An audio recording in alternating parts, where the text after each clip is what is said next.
You're watching Box, where we don't just tell stories, we uncover the systems that shape them.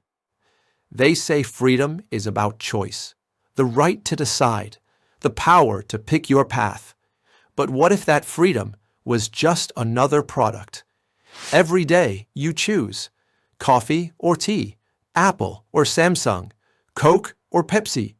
But while you're busy deciding which brand defines you, someone else already decided what your options are.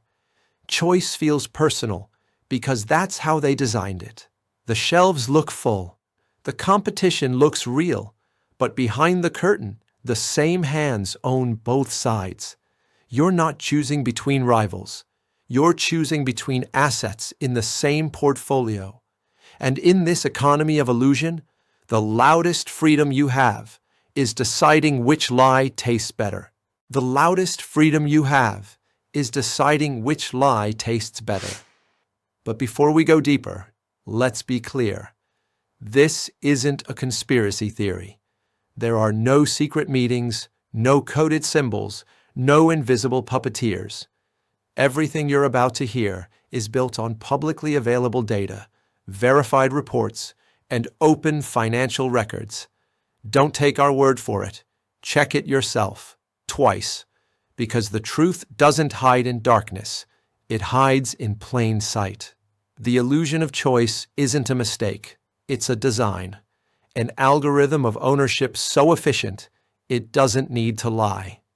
Rival companies, political parties, even media networks, they compete on the surface, but share the same roots underground, the same funds, the same shareholders, the same boardroom doors that never really close. No masks, no mystery, just capital, because the most powerful system ever built didn't conquer nations. It conquered perception, and that's why the illusion works. You don't have to control people when you've already designed their choices. You don't have to control people when you've already designed their choices. So let's look closer, not at the lies they tell, but at the truths we ignore. Every choice you make feels like freedom until you trace the money. You buy a Coke or a Pepsi. You think you're taking a side. But both brands flow into the same financial arteries. BlackRock and Vanguard, the two investment giants that quietly hold stakes in almost everything. Apple or Microsoft, they own both. Ford or General Motors, both. News you trust, CNN or Fox, they hold shares in both too. This isn't secrecy. It's transparency used as camouflage. The information is public. It's just too boring to go viral. Because the real dark art of modern capitalism isn't deception. It's indifference. We don't see it because we don't want to. We need the comfort of rivalry, the drama of choosing sides. Pepsi versus Coke, iPhone versus Android, Democrat versus Republican. It's all the same theater. Just different costumes, funded by the same producers. A theater of choice needs producers. The question is, who writes the script? In the modern economy, power isn't loud. It doesn't shout. It diversifies. The real giants don't sell products. They own the companies that do. BlackRock, Vanguard, State Street. Free investment firms that quietly manage over $20 trillion combined. To put it simply, if the world was a game of Monopoly, they'd already own the board. Their strategy isn't control through conspiracy. It's control through participation. They don't fight the system. They are the system. They hold stakes in energy, technology, weapons, entertainment, agriculture, and even healthcare. When you buy a car, a phone, a drink, or even a house, somewhere, buried deep in the paperwork, their fingerprints are there.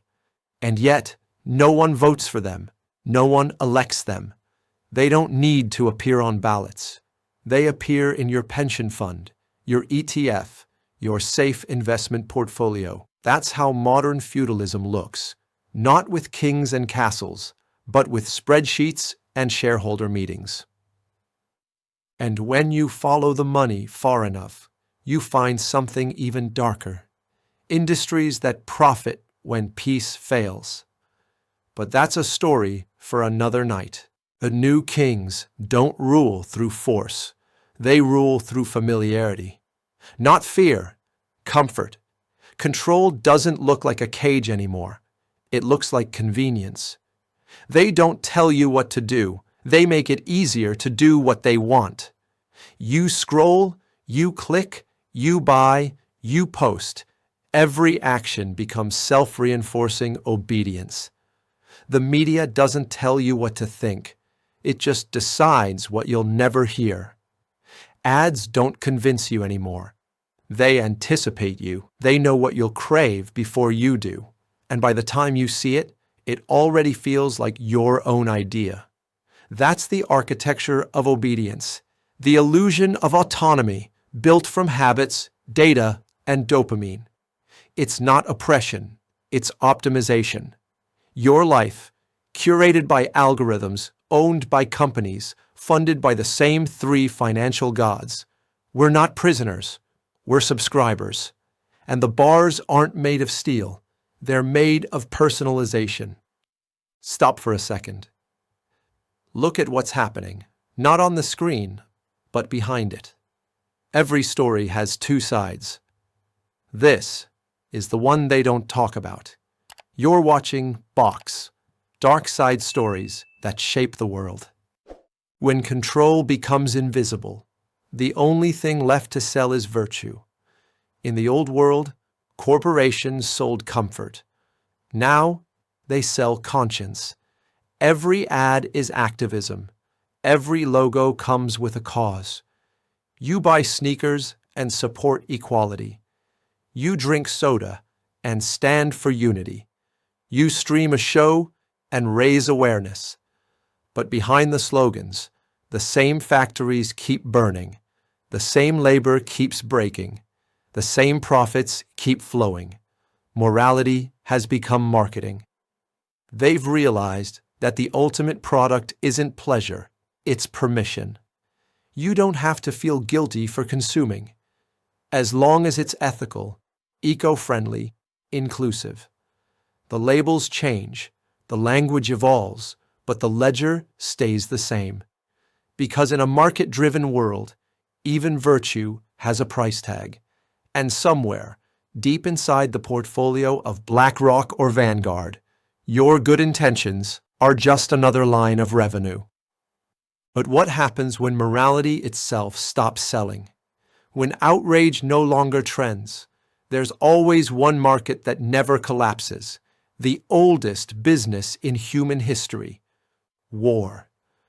War isn't chaos, it's choreography, a stage built by governments, funded by corporations, and broadcast as moral necessity. Every headline, every flag, every freedom mission is also a supply chain. The same funds that invest in green energy also hold stakes in defense contractors.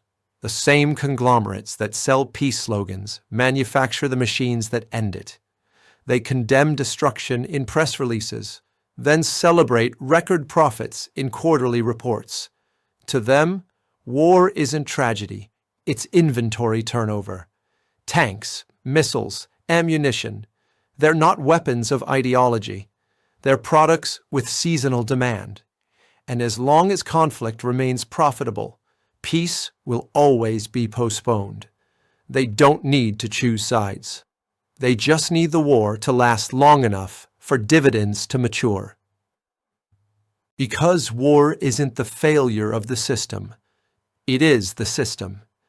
And in our next story, we'll show you who profits when peace burns. Every empire needs a mirror, because without reflection, no illusion can survive. We like to think of ourselves as observers, outsiders, critics, victims of manipulation. But the truth is simpler and colder. We built the system we now fear. Every click, every purchase, every outrage, each one was a vote for comfort over truth. They didn't have to steal our freedom. We gave it away in exchange for convenience. The architects just gave us the tools. We built the prison ourselves. The screen you're watching right now, it's not a window. It's a mirror. And the reflection isn't evil or innocent. It's just human. Because the system doesn't feed on lies. It feeds on attention. And the scariest part, even after knowing all this, we'll still scroll. And yet, even mirrors can break. When they do, what will we see in the shards? The mirror reflects what we see. But what if the reflection was programmed? We used to argue because we thought differently. Now we argue because we were taught to. Every belief, every doubt, every side you pick, it didn't appear in your mind by chance. It was suggested. Suggested by code, refined by data, and confirmed by everyone who thinks just like you. The algorithm doesn't want you to believe in truth. It wants you to believe in engagement. Outrage keeps you scrolling. Fear keeps you sharing. And the more predictable you become, the easier it is to sell you both, the lie and the illusion of rebellion against it. Every time you click I agree, you're not just accepting cookies. You're accepting control. They don't need to censor you. They just need to feed you what you already like until you forget how to question it. That's not belief. That's behavior training. And we've been perfectly trained. We always feared machines would rise against us, but they didn't have to. They just had to teach us to stop rising at all. We were waiting for the revolution, the moment the machines would take over. But take a look around. It already happened, quietly, efficiently, without a single line of resistance. There was no explosion, no rebellion, no declaration of defeat. Just the slow, collective exhale of a species that got tired of thinking. We told ourselves we were busy, optimizing, automating, simplifying life. But we were simplifying ourselves. Now, decisions make themselves. News writes itself. Art creates itself. And somewhere between progress and peace, humanity fell asleep with its eyes open. The perfect system doesn't need to enslave you. It just needs you comfortable enough not to notice the walls. That's how freedom ends, not with chains, but with recommendations. A quiet collapse. So quiet, you'll call it convenience. Silence is the sound of surrender. And once you hear it, you can't unhear it. Silence was never peace. It was just the moment before realization. Knowing is not freedom. It's a burden you carry alone. Once you see how everything connects, the brands, the wars, the algorithms, the illusions we call choice, you can't go back. You start noticing the patterns, the repetition, the recycled lies dressed up as new options. And you realize the system doesn't hide the truth. It displays it, right in front of your eyes. The price of knowing is pretending you don't, because to truly act on it, to break free, to change, means admitting how much we've already surrendered. And most people aren't ready for that. They'll call it conspiracy or cynicism or just too much thinking. But deep down, we all know the truth. The illusion was never about choice. It was about comfort. And no one wants to lose their comfort, even if it costs them their freedom. So we scroll, we buy, we believe, and we call it life. This was Dark Side Stories. Stories that shape the world, even when the world stops asking why. If you made it this far, you already sense it. The patterns, the silence, the things we weren't meant to notice. there's always more beneath the surface. And here, we don't look away. Subscribe, not for the noise, but for the truth hiding inside it. This is Barks, dark side stories that shape the world. And if you ever need a break from the shadows, you'll find light and fire on Punchline Protocol. Link in description.